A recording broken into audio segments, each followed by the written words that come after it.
Nzambe nyonso ya mokili Nzambe ozali nyonso ya mokili Nzambe ozali nyonso ya mokili Yesu oh Yahweh nanga ozali nyonso ya bana Kongo Nzambe ozali nyonso ya bana Kongo Nzambe ozali nyonso ya bana Kongo Yesu yo bolingo bâtiment mais c'est l'homme que Dieu a créé pour être son église. Jésus a lobby dans Matthieu 24 verset 14 a lobby la bonne nouvelle. Le royaume va venir pour propager la bonne nouvelle jusqu'à toute l'extrémité de la guerre et viendra à la fin du temps. Il n'a pas mentionné l'église. Non. L'église est comme e-commerce. Le bâtiment, on les a éclecité. Le bâtiment est un lieu de rencontre pour donner la bonne nouvelle. À ma connaissance, c'est un lieu qui n'est pas dans la synagogue, sa bonne nouvelle. Pour donner la bonne nouvelle. Mais donner la bonne nouvelle au cœur qui sont le temple de Dieu. Ceux qui ont commis performer spirituellement à un niveau, il y a comme église. Et pour la mission de fondation, nous avons comme il y a mis le renouvellement d'esprit. Et qu'on soit autant. Et sa facilité avec la chair, ça va demander l'expérience. Moïse, David, Nazamba, ça a une expérience. Il y a un renouvellement de l'esprit. Joseph a une expérience. Dans la prison, n'a pas passé. C'est le renouvellement de l'esprit. Pour nous a proclamé un point de départ, une mission. Daniel, il y a exil. Il y a développement, il y a roulement, il y a établissement. Daniel il y a les boulots, il y a moto, soit il y a balion. Mais balion, pour bazala qui déjà consommé par l'esprit de renouvellement. Moi, non. Jérémie comme prophète. Mais il a eu le temps de travailler avec Dieu. Samuel, il a eu le temps pour être juge de Dieu. Josué après Moïse. Josué Azala qui commandant des troupes, il y a Moïse dans l'air. Mais Abandako Tala Moïse, Nengazo Sala Moussala. Tant Moïse a Koufi Nzamba Ebisiye. Nalingi autant d'écriture Nyoso, il y a Moïse. Soko Koki Yango, Ngai Nakoyako, Tela Makana Makolonayo. Et ça la Bible. Donc Josué peut attendre qui information, écriture. Parce que c'est l'écriture qui est la parole. Tant que tu as écriture, la parole. C'est Dieu, à partir il y a écriture. À partir il y a écriture, la sagesse est ensemble. La bolingo ensemble. La monnaie ensemble. L'environnement ensemble. C'est par les écritures et par ce que nous entendons. Et ça dit écriture et parole. Et ça c'est moko. Et ça c'est le mobile. Donc, alors, ce qu'on a au commis agréable dans l'établissement. Donc, le renouvellement de l'esprit. On a verset 8, dans Psaume 8. Au commun, Nzambe a proclamé Yemoko Jésus a proclamé au commis église. Mais avant à proclamer au commis église, a déclaré au commis église. Mais nous, aux alliés fonctionnels. Donc, à déclarer l'église, mais l'église est comme fonctionnel. Nzambe a déclaré que Jérémie, yo ozalaki avant ça na buma maman no na yebi yo ozali prophète tango botami mais akomaki nanu fonctionnel te. Mais Nzambe a déclaré que tu es un prophète mais azalaki nanu fonctionnel te. Donc eza loko Nzambe sa yebi yo na Nzambe a déclaré yo na oyo komi fonctionnel. Et ça trois choses différentes. Ce qui toque en matière de la foi, ce qui toque en matière de la foi, en matière de la foi, kokinde eza kokomate. kokoma na bu eza pe kokoma te kokoma ezali okoti na porte bafungoli lokoti me kokende eza kokoma te ntango ozokende oyebi te ekosukila yo nini ozomona nalobi yango nakopesa kaka verse moko dongo na bible donc ntango toyokaka nzambe azotinda biso tosala eloko toki tosala napesa exemple ya Lot na famille na ye nzambe atindi 2 anges babimisa bango mpona bakende na village ezalaki bakoma mpo babika me nzambe apesaki bainstruction apesaki bango ezalaki nini na bino bozokima boye minute eza ya kokonte mpo baangele wana bazalaki na ndenge ya bato bazalaki na ndenge esprit ya mopepe te donc baangele wana mpe soki balekisaki bango mpe balingi bakota na kanda ya nzambe fo babimisa bango urgent fo babima me instruction epesamaki botala na nsima te cela veut dire ntango tosalaka mosala nzambe nzambe ntango apesi instruction kotala na nsima te kotala gauche droite landa oyo instruction apesi nzambe ntango aplace Adam na Eve apesaki bango ordre instruction bolia mbuma oyo eza na jardin d'été il ne faut pas manger ça c'était ordre ezali kaka ordre ozomona bango balie mbuma esali nini lelo mokili nyonso oyo déséquilibre mpona ordre ndenge bango mpe nzambe apesaki na baange bayebisa na famille ya Lot barespecte instruction ordre c'est la parole faut tobanga yango soki tolingi totambola na nzambe il faut totambola na liloba soki yo bebisi ozoyebe mpe ozokende ndenge osukela te yango nomoni ntango oyoki liloba il faut okomettre yango par quoi ntango oyoki liloba okolandela ona nini en pratique quoi encore eloko nini ekotinda yo mpo okoma en pratique soki oyoki liloba eza nini meka kondima amen kondima amen donc soki oyoki okosala nini okondima c'est la foi non bango na groupe na bango moko andimaki te mpona nini andimaki te na famille ya Lot mpona atalaki nsima mpona nini azangaki kondima mpona nini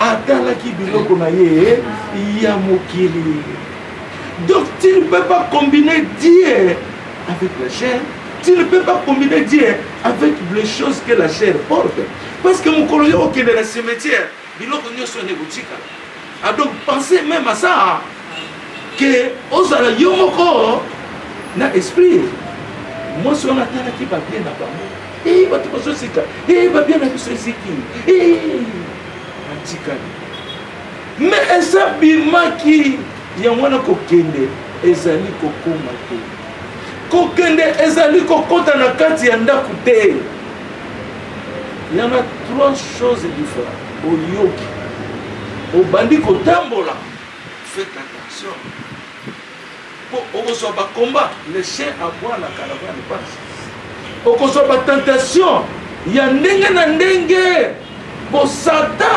akolinga yo osimba drapeau na yo te po yo oza na fruit na kati na yo yango na nzambe faut instruire baprophète na ye moi ça m'a fait 10 à 11 ans mpona banoloba quand Dieu commençait à me parler na bandi kobima na bavideo 3 ans après avant na bima na bavideo to na bato nyonso na tuni baaméricain est-ce que makambo nga nazomona ezali ngai ezali nini ezali nzambe to ezali nini mpo nalingi mpe nazwa assurance na nga personnele Nathalie naza responsable na famille munene mais je voudrais être eza ngulungulu te yoka église wana okei okombi kuna 6 mois esimbi te mais po ozozwa assurance ya likambo wana te il faut zwa assurance ya likambo yozoninga osala okendo te motema kuna famille nyonso eke lobi déception Pour la ligne, ozali ko précipité. Les 7 points qui rendent l'homme malheureux. Le premier point, on ne précipitez pas. Cause la précédé. Nzambe fo atindika yo. Nzambe fo yemoko akokisela yo. C'est l'esprit qui va te faire accomplir. Ce n'est pas ta volonté. Osomona. Alors, nde yango wana na situation haute ozana na zana point ya renouvellement wana ya esprit. Donc église ezali esika nzambe akosala musala na yo. La bonne nouvelle est que le royaume de Dieu va propager la bonne nouvelle jusqu'à tout le monde. Royaume wana ya mori. Le royaume est parmi vous. C'est ça le royaume. La bonne nouvelle. Bonne nouvelle. Mututanga yoki bonne nouvelle. Il est sauvé. Il a Christ en lui. Il marche en Christ avec lui comme son patron, son maître, son mari, son épouse. Pour Jésus peut azamwana, azali mwasi, azali bali. Mingba yebaka koko décrit nzambe. Nzambe azali pe mwana, kola mwana. Marie abotaki mwana. Aboti nzambe na ye. Ngai nzamba zoloba na papa na mama ya boti ngai. Pona na papa musulite na yibi epeke. Nzamba zoloba na azoloba na mama na ngai. Abi mwana oyo memaki na bimo yebi. Mera bina yebi. Abi mwana oyo memaki na bimo, memaki le père. Akacha. Memaki le père. Osomona. Donc okoki komema poto eba même dans la Bible. Jésus a dit Moïse, je te ferai Dieu, tu deviendras Dieu et Aaron ton prophète. Mais Moïse a combattu ça. Il a Moïse. Mais c'était Dieu qui fait.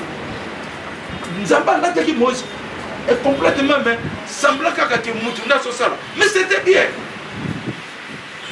Nzambe boko solo la. Nzambe boko solo na ye moko nzambe zo solo na ye.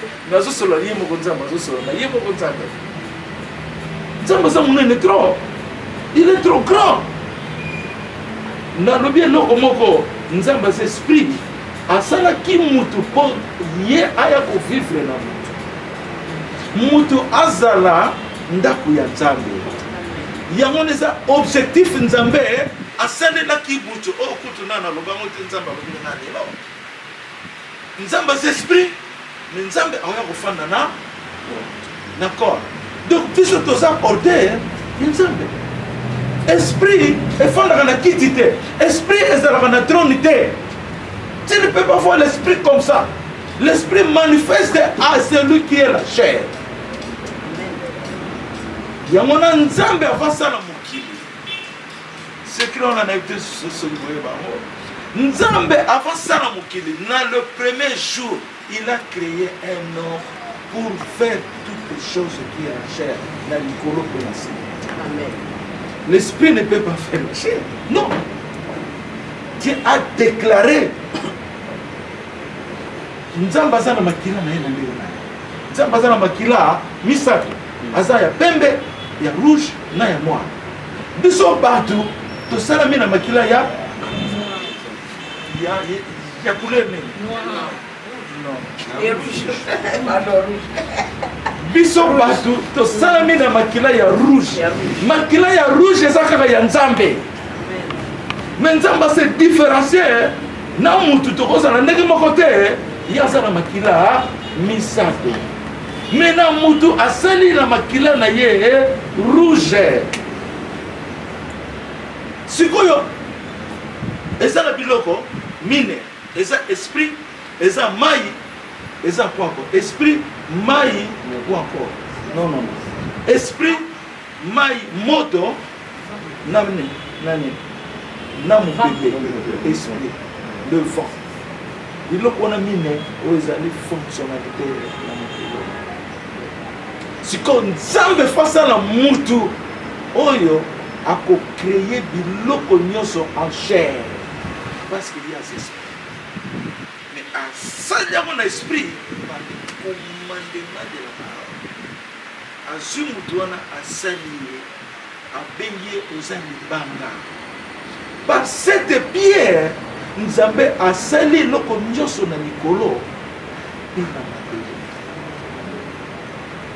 C'est cette pierre qui a créé toutes les choses.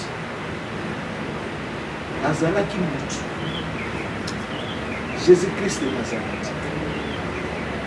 Donc Jésus esprit dans Nzambe, Dieu se fait lui-même devenir homme na ndenge ya libanga. Yango na soko ke na Bible okomona Moïse leur bazangi mai, c'était la pierre qui a donné de l'eau. Okomona na premier jour il y a création, l'esprit, la terre était sans forme, il y avait la ténébrité donc Moulini, mais il y a un esprit qui était là, qui a fait un mouvement au-dessus de quoi? Au-dessus des eaux, qui est la vie. La parole que je vous parle donne l'esprit de la vie. L'esprit c'est l'air, la vie c'est l'eau. Donc Mutuna Katina ye azakana 70% ya maï. Le monde a été créé par 70% maï et zingi zingi. Jésus a lobi maï ezali première gloire ya mutu. Tant ozomela maï, ozomela nzambe. Moto, ça vient du soleil. Soleil oto zo kausela bilamba. C'est ezali nzambe. Donc, nous avons créé Moutouana, Azala Moussuni, pour créer physique, ce qu'on appelle physique. Donc, nous avons créé Nzambe, nous avons avec la chair, nous avons créé Moussuni. Donc, nous avons Nzambe. Il y a un Jésus qui tient l'homme de la création. L'homme de la création. Donc, ça n'a pas secret, ça m'a mis, bino mon bossé dans Zambé. Le lot bossé dans Zambé, Moutouana a été bisouazana. Demandez à Dieu. Et Dieu est libre pour vous répondre. Ce qu'on a sous-quitté, dans la déclaration, il y a église, tant comme église, Jésus a dit qu'il y a un mois, ako inauguré yo, au fungwami, au comme open, au bando qui est là, tu te sens, c'est celui qui te parle. Là, tu te sentis avec Dieu. Parce que tu avais entendu les temps de ta performance, les temps de performance spirituelle.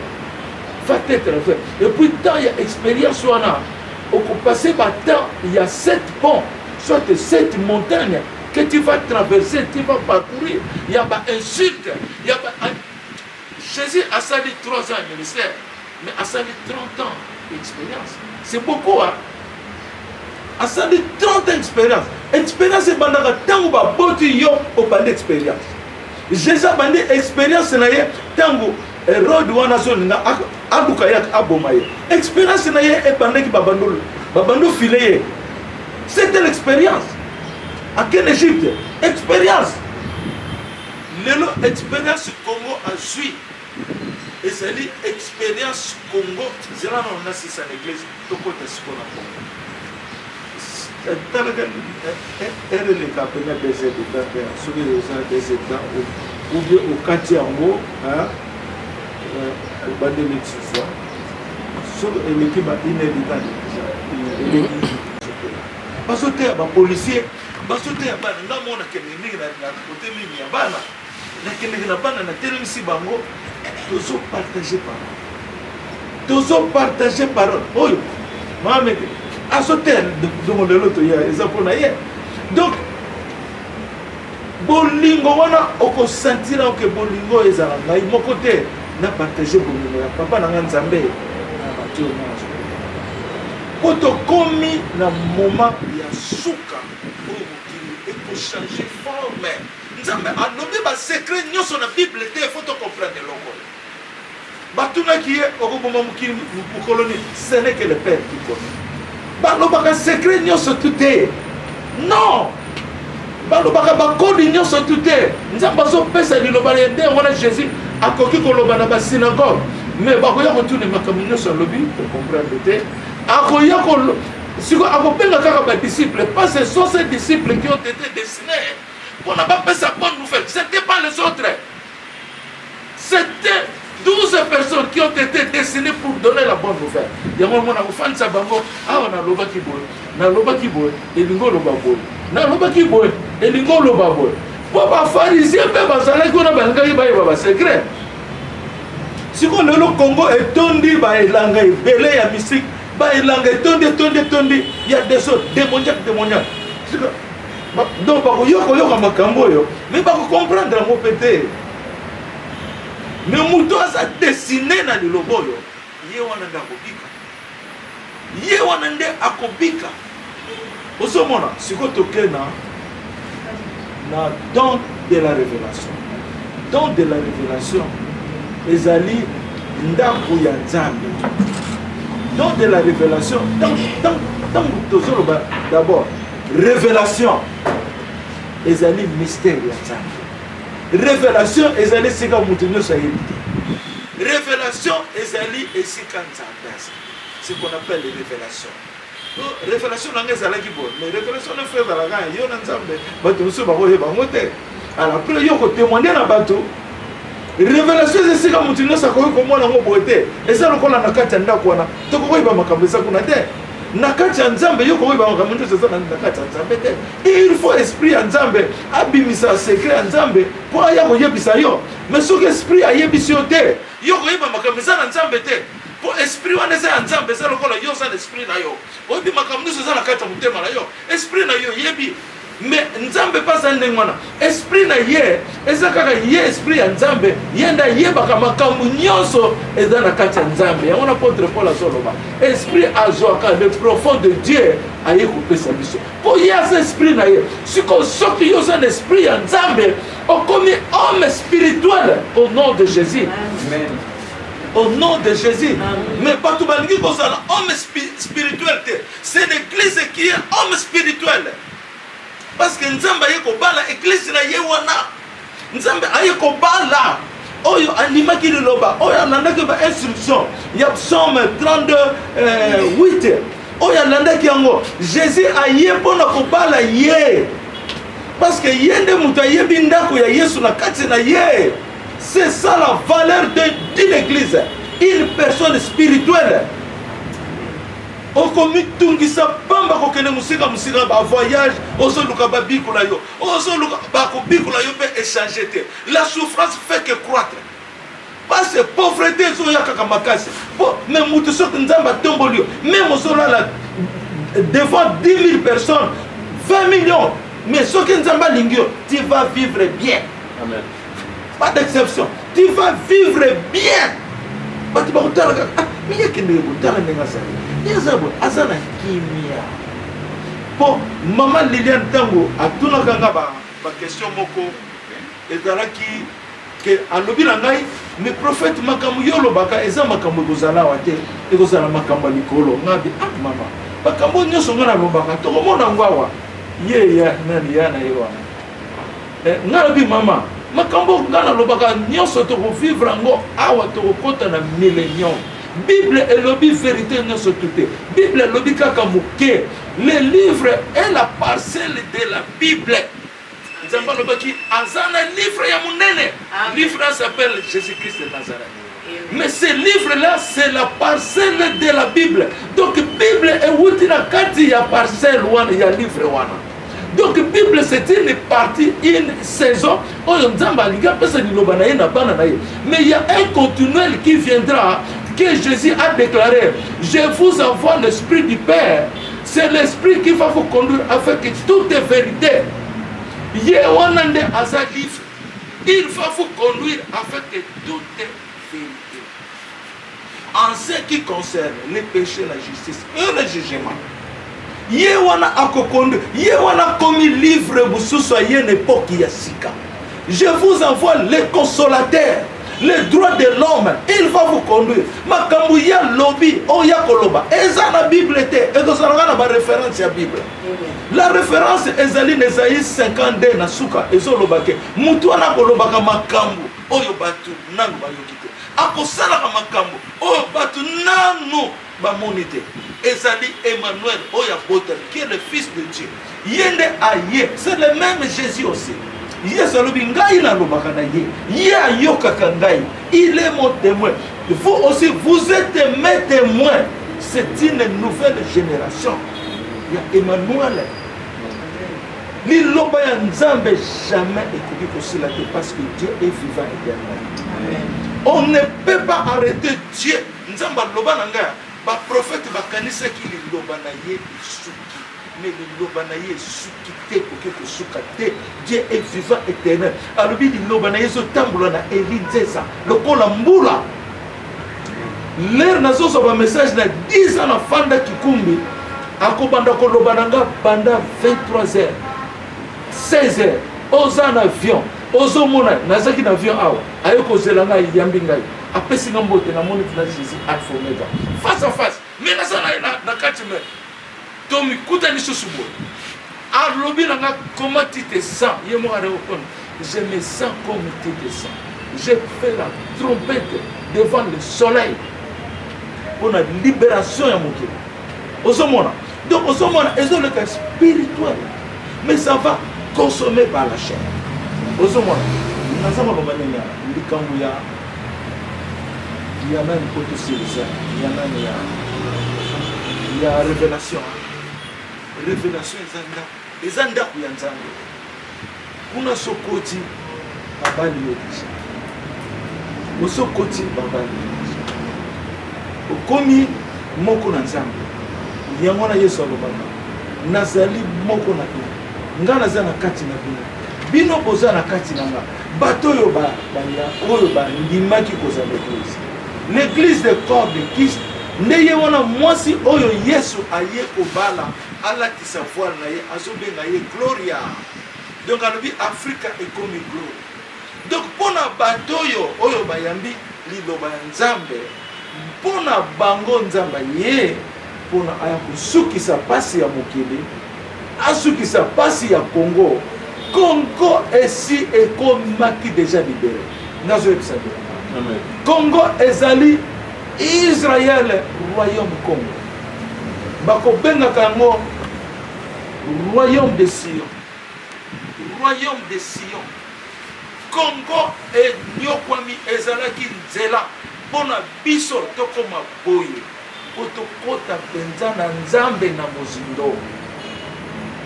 Soki tomonaki pasi oyo te tokoki kozwa expérience ya établissement te.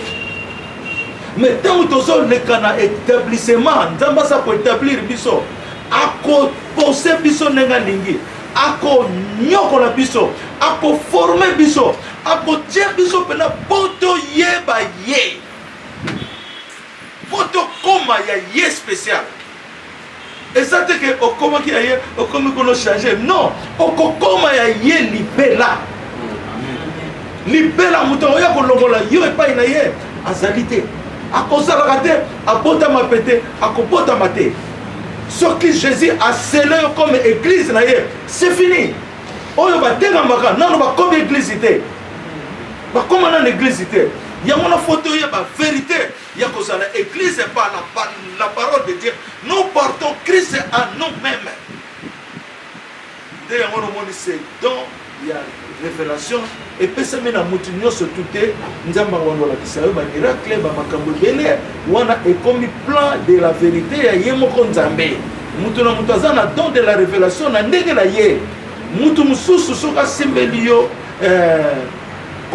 Créer l'eau comme boye, attends la classe cité, les attentes de la révolution. Attends la classe cité. Na Congo tozala na batamayela ndenge wana ebele. Les attentes de la révélation. Tozala na batamayele. O peut tozala ba université na biso. Bana na biso pe ba kotanga. Congo a yeko reconstruire le monde entier. Congo RDC ozali royaume Congo ya Nzambe eye kotonga mokili mobimba mokili eza kobeba mais Jésus Christ aye ko reconstruire nenga lobi na acte 15-16 je reviendrai pour reconstruire la tente de David avec ses ruines. Bon, c'est comme Bino Bozoloba, Bate Pele Bazoloba, Yeso Kogoya par la cherté. Bon, on tomanda quand on dégaine. Esprit nous te retomanda quand on. Dans Bazoloba, je reviendrai pour reconstruire la tente de David, n'a tout ni question. La tente de David, c'est le royaume de David, où ils allaient disparaître. Où Moïse va bandaki, Moïse va s'arrêter comme non. David, Salomon, c'était une entité physique, matérielle. Ça, c'est le gouvernement de Dieu sur la terre. Il y a un gouvernement dans le ciel. Et il y a un gouvernement de Dieu que Dieu lui-même a choisi, qu'on appelle Israël. Ça, c'est Jésus-Christ, c'est Israël. Il est noir à bottom de la terre. Non, moi je vis avec lui. Je vis avec lui. À sa omnipotent, mais sa nature, il est noir. Amen. Azali Mouindou. Azande Konabino Bebofinga Kaye. Il n'est pas un blanc. Amen. Ce pain est venu pour la maison de l'Israël. Ce pain n'est pas venu pour les petits chefs. Pour la maison de l'Israël. Na lobaki yango paya ya bobo nzamba yebisanga ke asala ki ndele pona basalisa biso banwa batu baseki ngai me bobo yebaka ngo un jour tango boko mona ka ndele bako ya kotambola na mboko na bino boko pesa bango ba visa nde wana nde boko yeba tango wana nde boko yeba ke nzamba ko zongisa mutu mwindo akozala likolo ya mokili mobimba na lero wana nde boko yeba. Mais si vous comprenez, pour que vous ayez liloba te. Liloba za na finte, liloba aza omnipotent. Asana ko oya ligi, soko keyi na psaume 24 124. Nzamba lobi Dieu fait ce qu'il fait. Asana ko oya lingi mutu moko ko conseiller azate. Soki bango balobi tozolo ba ke Yesu sa ye pour na reconstruire mboko na ye. Ye Yesu ozala ko la mutu. Ye bongo tanga bota magazala kina. Bozola la bongi. Tango bota maki azala kinani. Est-ce que l'esprit est fan de la quitte? Non. Esprit se voit dans des années au monde. Esprit est au monde. Esprit à côté de matériel pour moi. Jésus a posé un vivre face à face. Dès que la Bible est sur le bas, on Jésus. Voilà, alors qu'on a l'air, on a Koufaki, on a été posé avec une façon de pas de père. Mais à cause de ça, je reviendrai. Alors, que nous reviendrons. Je reviendrai. Il faut monter dans le peu français. Je reviendrai pour reconstruire. Bon, reconstruire la moelle aux ala. Tu vas au monde à terre à Nengue. Tu vas dire que Noé a tué ma soeur. On a belé la bazon du matin. Il faut pas qu'on monte expérience ensemble. Ma soeur ya Noé dans la zone tonga yango. Ma ezala ki wana te. Maïzara qui wana te batuba yamona ba mona kaza muto lukuta pour nzambe a compliquer capé parce que makambo esprit ça makambo ya la chair ça makambo ya la chair. Moïse a tongi ba fingi mettez mbule yaki mu peuple donc mbule ezoya na mai moko utaki quelque part ezo ya mbule za kubeta lango mais mai mususu utaki quelque part oh batu bazaki na tension na ngote mai yepena et memi kaka arc wana bo na likolo bo batu ba ya ba précipité ba kanga porte trop tard. C'est va qui se fait maintenant ce qui batu bazo senga repentance biso mai na biso mbula na biso purification na biso nazo pona sir seliloba na tope malelo ezali repentance oyo nyonso ayebi ke ozali mutu na mabele oyo faut ça la repentance fukama senga nzambe pardon parce que nzambe tant na déjà eza calamité il va changer ce monde. Beaucoup vont pleurer, beaucoup seront contents aussi. Repentance na ba famille na ba mama biso tout ça na ngo famille na ngape na kobenga soki na zwi mutu te na pese message senga nzambe pardon nzambe limisa baninga kozala na kanda na mutu te mais puis c'est vrai repentance ezali délivrance parce que ce que l'on a dans kanda na motema na yo au monde que o évacuer et l'on moko zalaki lourd na kati motema na yo. Alors eloko wana yo évacuer yango ekoko kanga yo misala ekoko kanga yo vie na yo et puis kanda wana ekoko commission sorcier okoki ko empoisonner bato okoko sala biloko mabe pona kanda. Donc kanda eza ba élément ya diable, élément ya nzambe c'est l'amour. Donc quand dans l'amour et comment ça le siga mon côté il y a mon nzamba ni to ça la repentance sikoyo ko confesser nzamba ko limbisa biso po nzamba dingaka biso mingi parce que nous avons la promesse de l'Esprit Saint et la promesse du pardon. Nzamba pesi biso promesse wana akokisa yango Yesu wana tozana ye azali pa ina yo azali pa ina ye po omelaka mai oliaka olobaka omemaka Yesu nozo yeba te kotambolaka na ye parce que toi tu te fais la représentation de la parole. Toi tu as été créé par cette parole et tu es aussi cette parole. Tu fais la représentation de la parole de Dieu. Donc yozana image ya Nzambe.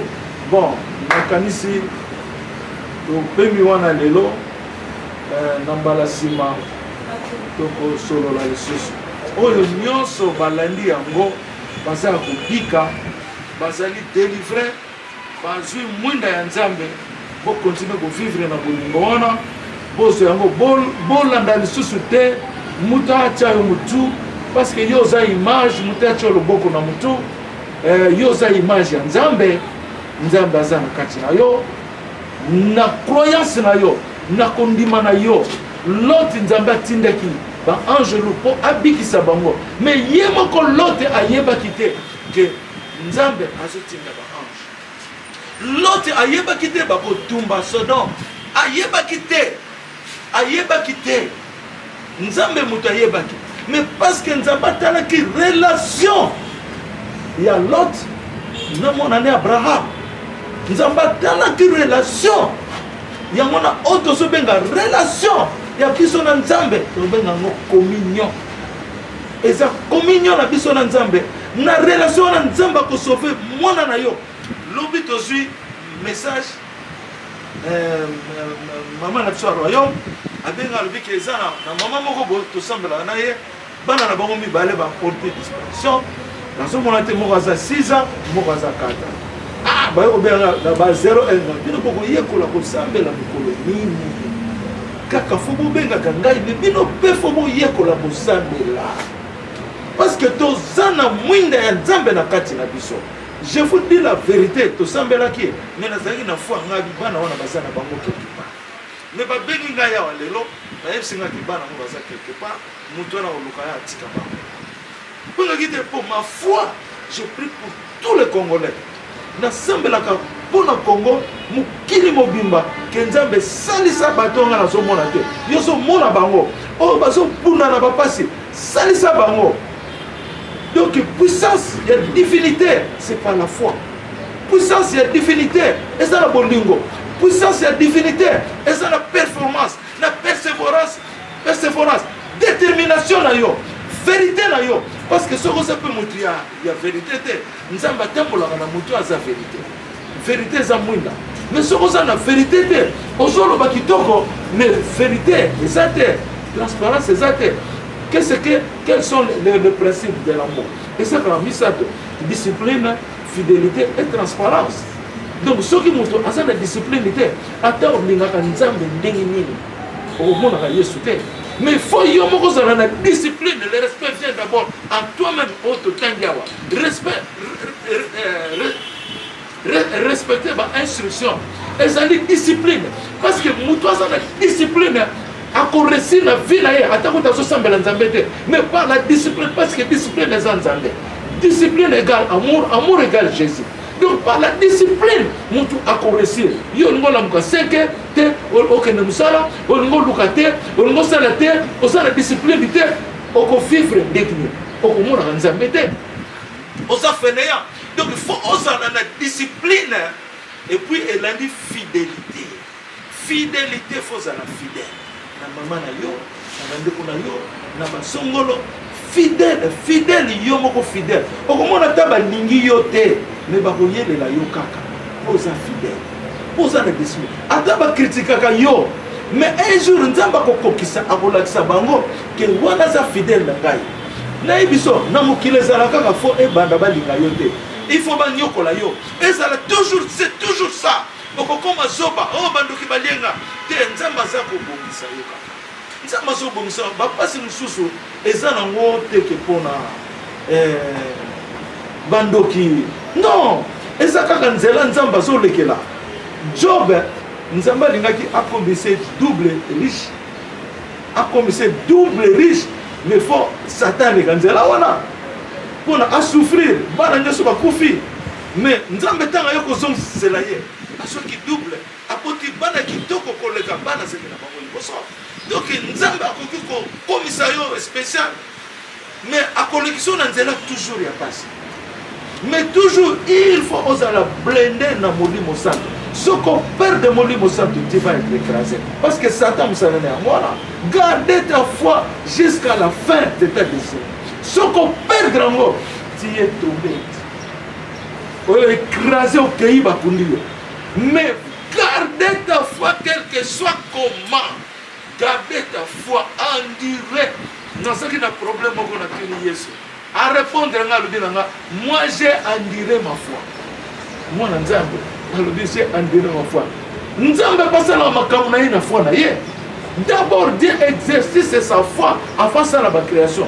Bon, na moni makambo tali, na pesa makambo kitoko ya Congo na moni ba mi saison tanga na yawa. Donc, tokolobango jour mususu na ebisa bino ndenge Congo ekokoma ndenge kozala ndenge bafamille ekozala ndenge nzambe akosala na Congo ekozala kitoko wana tokoparla yango tokoloba yango prochainement bon na nkombo na Yesu tokenoa amen.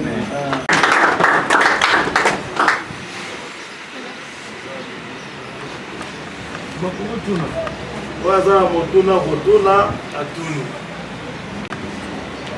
oyo ezite te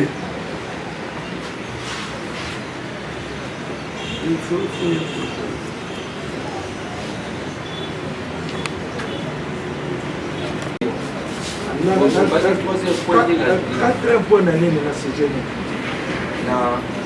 les quatre puissances spirituelles. Mais il y a un les dons de la révélation. La première, deuxième, troisième.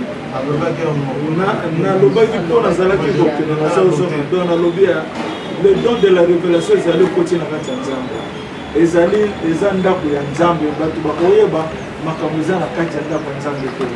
Alors donc second Nzambe apesa ka don, ça dépend ya likambo ya ya pesa na yo. Lokola na pesa exemple lokola mwana simbi telefone ayebi soki eza na songo na azobeta telefone ayebi makambo eza na kati ezali don lokola moto akokobikola azoyebisa bino makambo azomona eza don de la révélation donc badon eza moto na moto aza na don na ye ozomona moto na moto aza na moto akoza na don ya kocreye makambo na stangi yango na classe te donc ezali badon. Alors troisième point ezali établissement. Voilà, on a le lot pour ça même avant.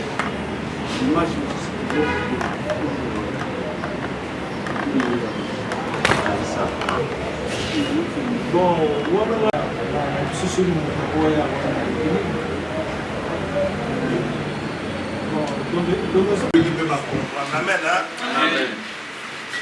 yango nazali kopesa liloba na pasteur grand pasteur aclôturer moment oyo na mibondeli avant tokanga bomela